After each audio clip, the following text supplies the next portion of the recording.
Such an abrupt ending. Yay! Hey guys, welcome back to another Not Enough Thumbs live stream. Yep, we got it in early today because We're going places. we're going places today. Like Dr. Seuss says. Yeah. With rides and fun stuff for the Yeah. kids. So, anyway, we have 3 movies for you this time. And I only have 1 more week of work.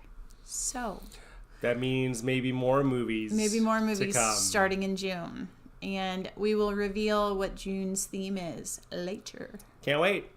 Woo! But I gotta say, some of these, wedding themed movies have been pretty good. See, not so bad, huh? Despite some of, IMDb gives them some low ratings, but I don't know. People always question my taste in movies too, so. Yeah, and one we watched this week that had high ratings on IMDb, we were kind of like, it wasn't produced very well. Yeah. Like, it was just kind of low budget. I don't know. Anyway, the first one is The Wedding Pact from 2014. Title.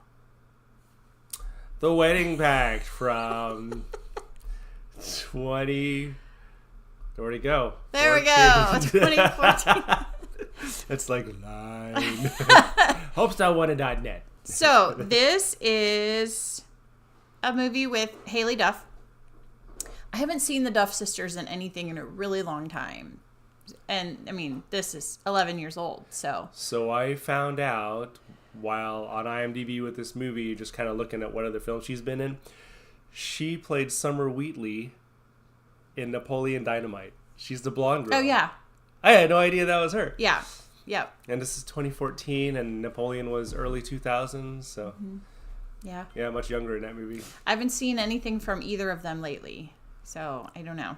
I don't know what's going on with them. Maybe they've decided the limelight was not all it's cracked up to be. Were they both actresses, or were either of them in music? So What was her primary Hillary, no, Hillary was actress. It was Actress, okay. primary. Yeah, and then Haley. Yeah. What's both of them. the popular movie that Hillary was in that you can think of? 'Cause Lizzie McGuire. Lizzie McGuire, wow. Yeah, she was in Lizzie McGuire. So she's Okay. a Disney. Oh, she is, okay. She's a Disney actress. Yeah. Well, maybe because she hasn't been in the limelight, she might be normal. Well, maybe.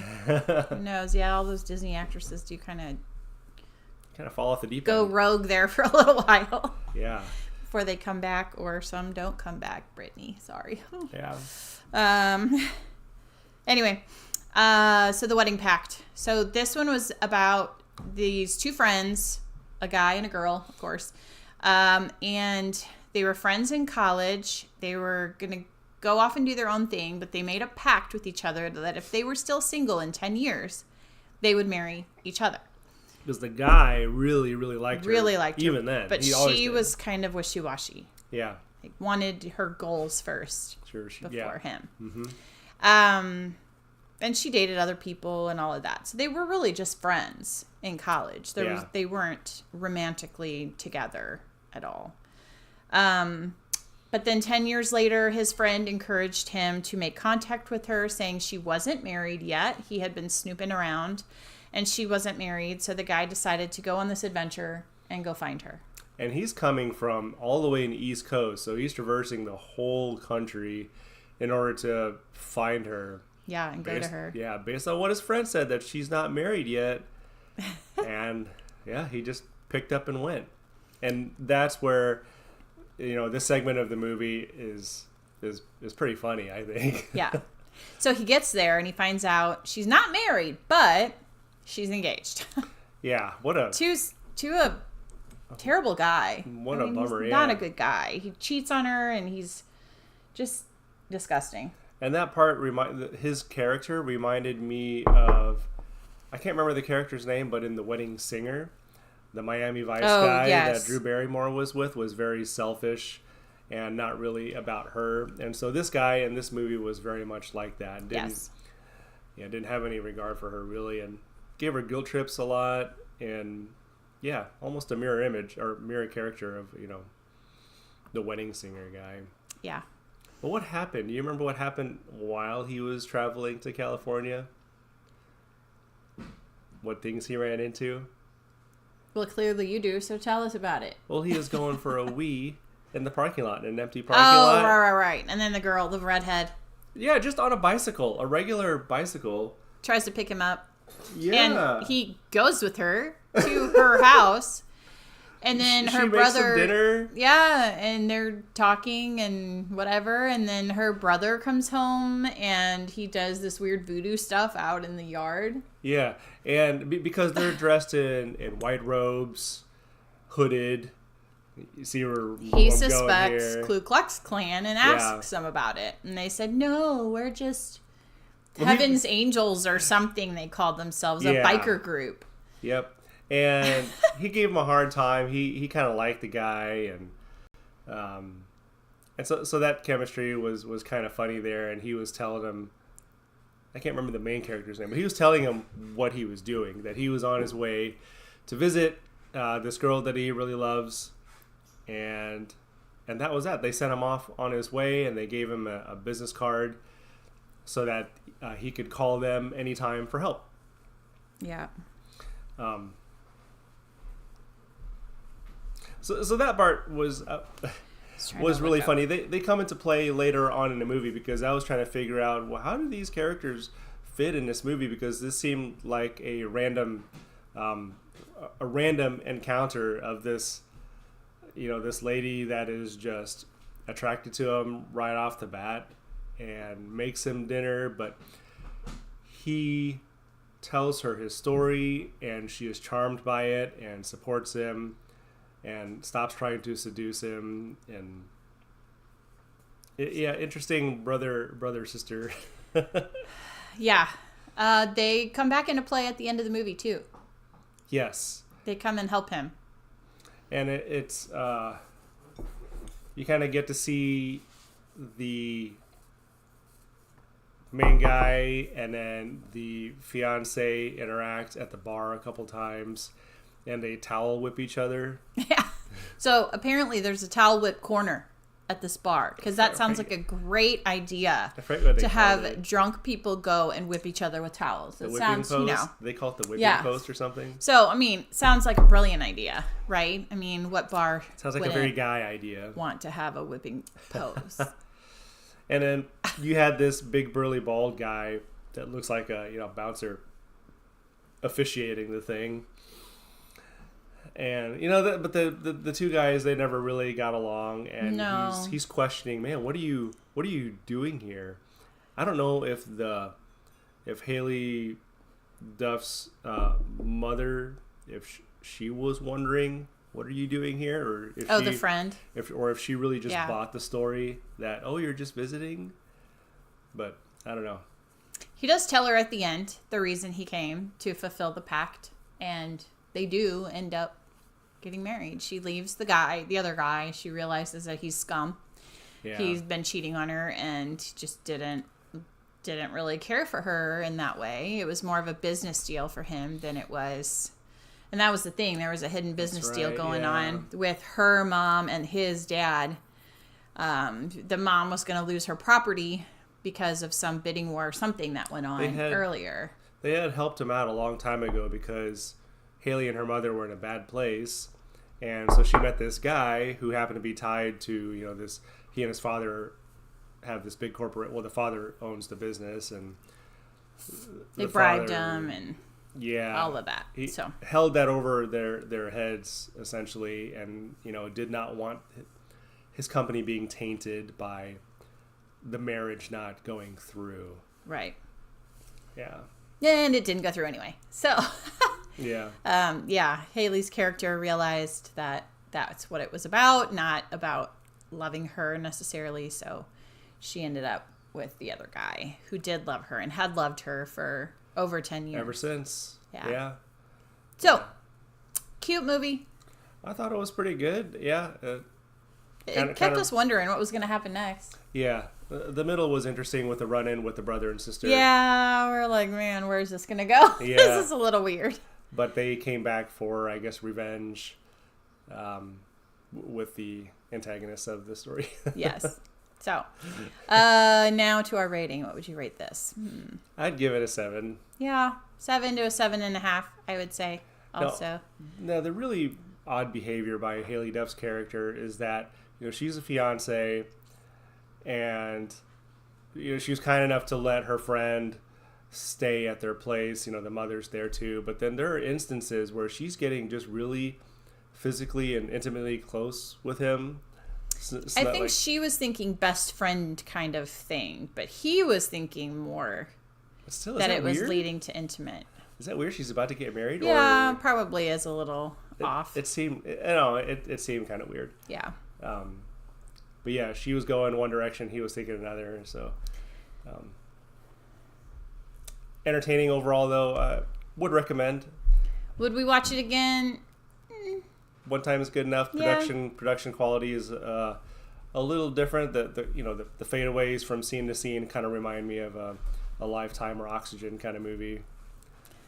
But okay, that was The Wedding Pact from 2014. Yeah. The next one is Not Since You. Oh yeah, from 2009. Not Since You. Yeah, there you go. All right, so Not Since You. I was kind of searching for movies on Prime because Prime we have ad free. So if I can find movies on Prime, that's our first choice.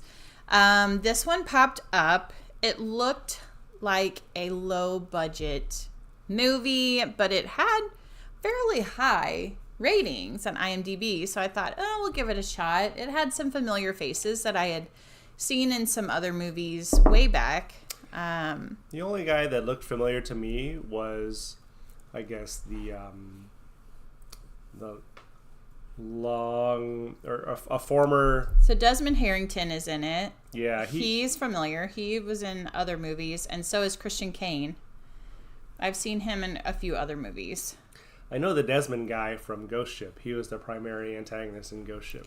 And Sunny Mabry is in it also, and I've seen her in a few other movies. I recognize that guy too from something. Eldon Henson. Yeah. Yes, a lot of the actors. I want to say he's in. When he was young, he was in some of those 80s movies. Yeah, probably. Can't think of which one. Oh, he's in Deja Vu. Who knew that? Daredevil? He's in some big movies. Killer of the Flower Moon, which we'll review in October. You're reading that right now. Yeah. Well, I did. I finished it, but okay. Anyway, he's in quite a few. Yeah. Quite a few movies.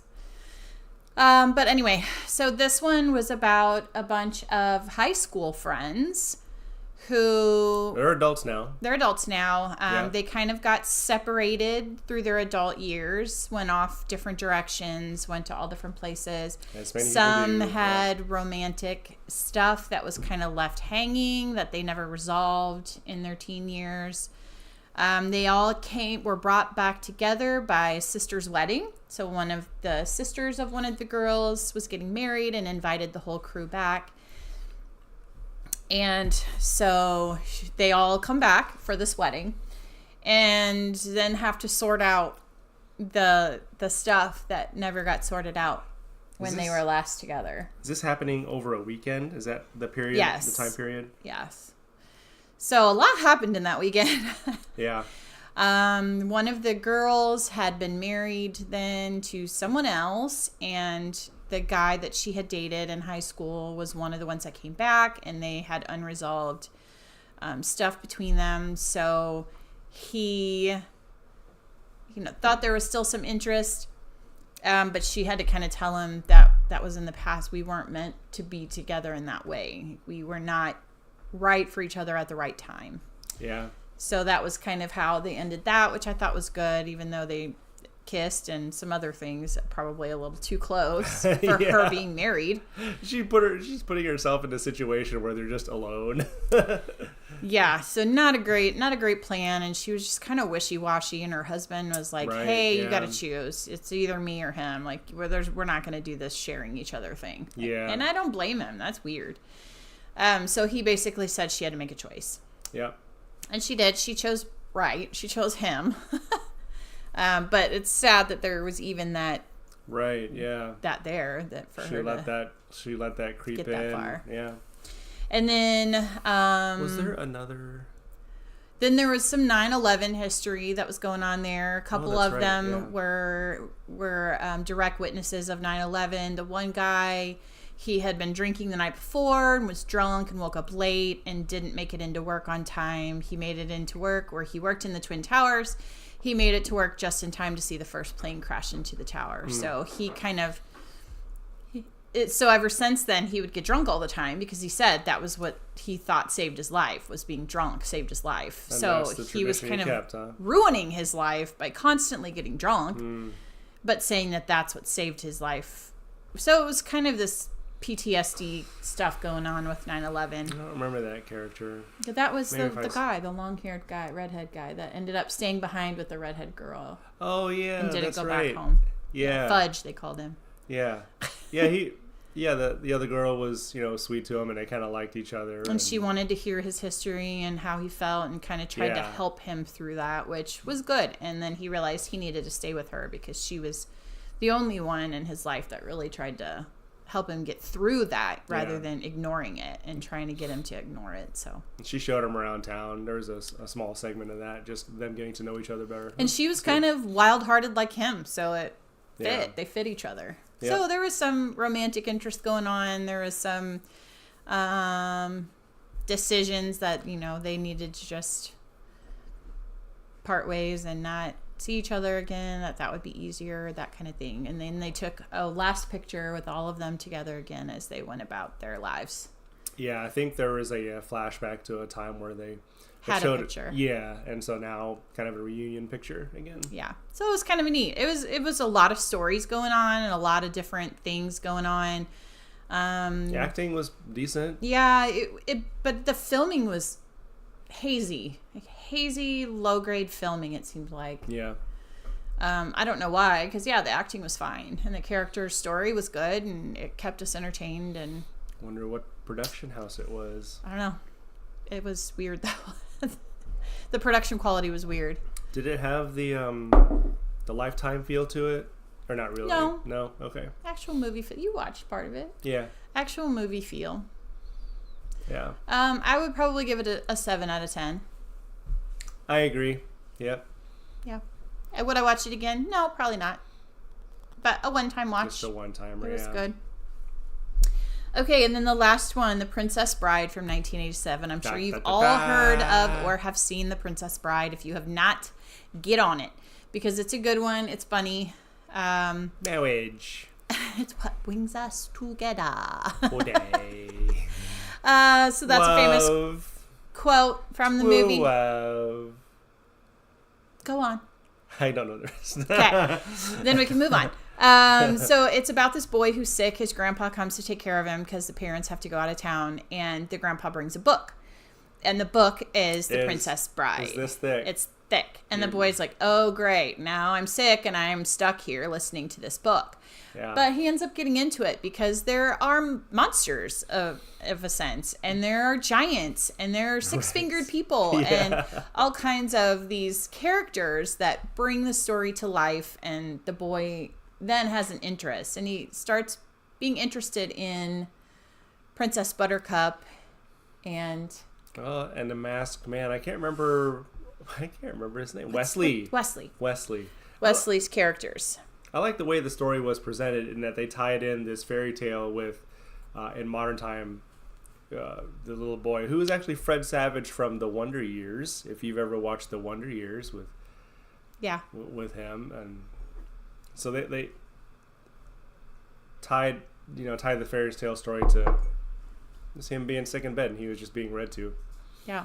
So, the story plays out, and they go through these big adventures. There's torture that happens with Wesley, and all of this that goes down before they can be together. I think one of my favorite characters is Fezzik, played by Andre the Giant. Yeah. He was, I was into WWF long ago when he was part of that whole... entertainment industry, and he just had some funny lines to say. His personality was pretty funny in the movie, kind of a literal gentle giant. The way he talked is very unique. Yeah, very much so. Very monotone and yeah. I like the scene with the poison in the wine glass. the inconceivable guy. Inconceivable. Yeah, you might. Inconceivable. You might. You probably know him from this movie, but besides that, he's also the voice of the boss in the original Incredibles. Yeah. The little short boss. The little short guy. For the insurance company. With the pencils. Yes. Yeah. Oh, hey, Golden Age. Nice to have you here. Not been following the chats as often. Anyway, yeah, it was funny because he was trying to debate about which wine glass was the one that was poisoned. They knew one was poisoned. Of course, Wesley knew which one it was. And so it was basically a battle of the wits. Who was the smarter one? That's what it was, yeah. Inconceivable guy. Yeah. He was not the smarter of the two. And it turns out that the masked man just developed an immunity for the poison. So he poisoned both cups. So it didn't matter which cup the guy drank. He was going to die either way. So I think the writing was excellent. There's just a lot of memorable lines. I haven't watched it enough to be able to quote them, but I did. I quoted that whole wedding scene. Yeah, yes, you did. Yeah, I knew it, man. Yeah, once you see the priest standing up there, everybody knows what's coming, and marriage, and you don't expect it because is what brings us together today. And he speaks funny, and it's awesome. He's got a lisp. A big lisp. Yeah. It's a great movie. It's definitely an 80s feel movie. So if you like 80s movies and you have not seen it, you really, really should. If you don't like 80s movies, well, okay.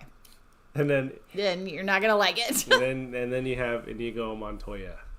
Prepare to die. Yes. I like him. And when he finally got into the fight with the Six-Finger Man, he kept repeating the same 3 lines, and I like the oversized hamster. Oh, what? Or whatever it is, that creature. The from the pit of despair or whatever, the big creature, the big rat-like creature thing. Obviously he's an animatronic of some kind. Wonder if Jim Henson had anything to do with that. I'm sure.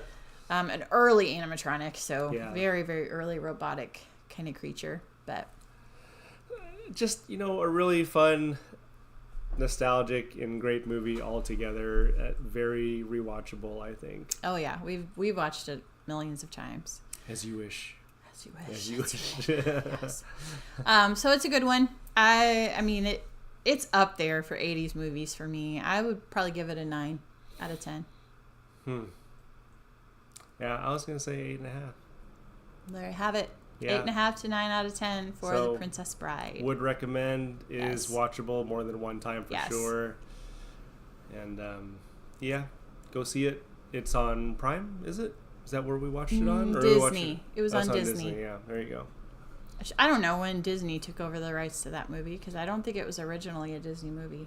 They just kind of bought out a bunch of stuff. Swallowed up Hulu, so you see Hulu movies on Disney. And this was actually on Disney, though. It was not on Disney. It was not on. They're just kind of swallowing everybody. And so this one did have some ads because we have not paid for the upgrade for Disney to be ad free. It was ridiculous, like $15 extra a month or something dumb like that. So we haven't done that. We did do it for Prime. So Prime, you can upgrade to ad free for $2.99 a month, which that is worth it. That's reasonable to me. But $10 to $15 is not. It's not worth it. Come on, get on the ball here, Disney and Hulu. Lower your rates for that ridiculousness. When did we go backwards? When did we go backwards from ads between movies all the time on regular TV to cable? To cable, which had no commercials for a while, right? To streaming services with no ads because we pay for them, versus TV, which was free.